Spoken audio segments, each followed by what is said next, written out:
आज हम लोग बात करेंगे क्वेश्चन नंबर 2 की, जिसमें क्वेश्चन में बोला गया है contact force exerted by a body A on another body B. तो पहले हम सबसे एक बॉडी बी बना लें और उसके ऊपर बॉडी ए बना लें। तो ये बॉडी बी है और ये बॉडी ए है। बॉडी बी के ऊपर बॉडी ए रखा हुआ है। क्वेश्चन में पूछा गया है the contact force exerted by a body A on another body B is equal to the normal force between bodies. We conclude that surface must be frictionless. The force of friction between the bodies is 0. The magnitude of the normal force equal to that of friction.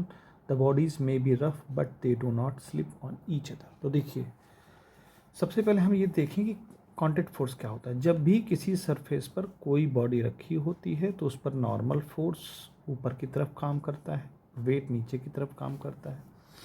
अगर ये body इस direction में move कर रही है तो जाहिर सी बात है फ्रिक्शन फोर्स इस डायरेक्शन में लगेगा। और जो कॉन्टैक्ट फोर्स होता है वो फ्रिक्शन फोर्स और रिएक्शन फोर्स का रिजल्टेंट होता है, उसी को हम लोग कॉन्टैक्ट फोर्स कहते हैं। तो सबसे पहले हमको समझना था कॉन्टैक्ट फोर्स क्या होता है। अगर फ्रिक्शन फोर्स और रिएक्शन फोर्स दोनों 90 डिग्री पर हैं, जैसा कि यहाँ है, तो contact force always equal to square root of F square plus R square. ये आप देख सकते हैं, ये हमेशा इन दोनों के यानी राइट एंगल ट्रायंगल के फॉर्म में हम इसको सॉल्व कर सकते हैं। तो सबसे पहली जो बात कही गई है कि जो सरफेस है, सरफेस मस्ट बी फ्रिक्शन। देखिए, ए और बी के बीच की बात हो रही है। यहाँ तो मैंने एक एग्जाम्पल लिया सरफेस, एक जो है सरफेस के ऊपर बी बॉक्स रखा है, दूसरा बॉक्स ए रखा हुआ है और बॉडी बी ए पर रिएक्शन फोर्स लगा रही है। ए और बी के बीच में अगर मान लीजिए इस डायरेक्शन में जो ये हमने दिखाया यहाँ फोर्स है, तो उनका कॉन्टैक्ट फोर्स ऐसा होगा।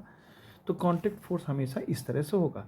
तो सबसे पहली बात कह रहा है कि the force surface must be frictionless. देखो, ये बात सही नहीं है, क्योंकि अगर फ्रिक्शनलेस जो क्वेश्चन में बोला गया है, कहा गया है the contact force exerted by a body on another body B is equal to normal. उसने बोला है कि जो कॉन्टैक्ट फोर्स है वो नॉर्मल फोर्स के इक्वल है, यानी contact force F equal to normal reaction force. ये चीज़ बोली गई है। ये कब हो सकता है? ये तभी हो सकता है जब फ्रिक्शन ज़ीरो हो, यानी कि फ्रिक्शन फोर्स ज़ीरो, फ्रिक्शन नहीं ज़ीरो, फ्रिक्शन फोर्स ज़ीरो। देखो, फ्रिक्शन फोर्स तब जीरो हो सकता है जब ये बॉडी मूव ना करे, डू नॉट मूव। लेकिन इसका ये कतई मतलब नहीं है कि वहाँ फ्रिक्शन ज़ीरो होगा। भाई, फ्रिक्शन हो सकता है, फ्रिक्शन हो सकता है और बॉडी मूव ना कर रही हो तो फ्रिक्शन फोर्स नहीं होगा। अगर बॉडी मूव नहीं करेगी तो फ्रिक्शन फोर्स नहीं होगा। अगर फ्रिक्शन फोर्स नहीं होगा तो जो कॉन्टैक्ट फोर्स है वो नॉर्मल रिएक्शन फोर्स के इक्वल होगा, यानी कि पहला वाला हमारा ऑप्शन सही है। सॉरी, पहला वाला ऑप्शन गलत है, क्योंकि उसने बोला है the surface must be frictionless. तो ऐसा नहीं है। फ्रिक्शनलेस सरफेस होने की कोई कंडीशन नहीं कि ना हो, तभी ऐसा होगा। मतलब नहीं, अगर ये मूव नहीं करेगा तो भी ये एफ आर के इक्वल होगा। तो चलिए दूसरा ऑप्शन देखते हैं।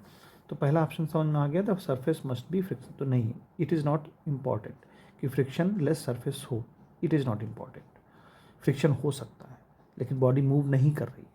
नेक्स्ट पार्ट में इसी को समझेंगे हम लोग, the force of friction between the body.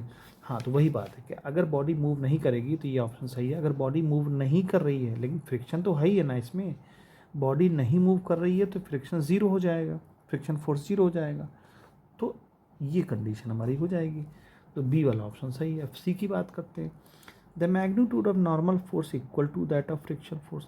देखिए, अगर बॉडी मूव नहीं कर रही है तो जब एफ की वैल्यू ज़ीरो हो गई, यानी फ्रिक्शन फोर्स की वैल्यू जीरो हो गई, तो यहाँ से force of friction between the body sorry the magnitude of normal force equal to friction कैसे हो सकता है? भाई, जब यहाँ एफ ज़ीरो हो गया तो आर की वैल्यू एफ के तो इक्वल हो ही नहीं सकती है ना। तो सी ऑप्शन गलत है। उसने बोला नॉर्मल फोर्स, नॉर्मल फोर्स तो हमारा आर है और वो फ्रिक्शन की फोर्स के कैसे इक्वल हो सकता है? तो नहीं इक्वल हो सकता ना, क्योंकि एफ तो जीरो पहले ही हो चुका है। तो आर एफ के इक्वल नहीं हो सकता, क्योंकि आर जीरो हो नहीं सकता। अगर आर जीरो होगा तो एफ को जीरो होना पड़ेगा। तो ये कंडीशन हमारी आ ही नहीं सकती, इसलिए सी ऑप्शन गलत है।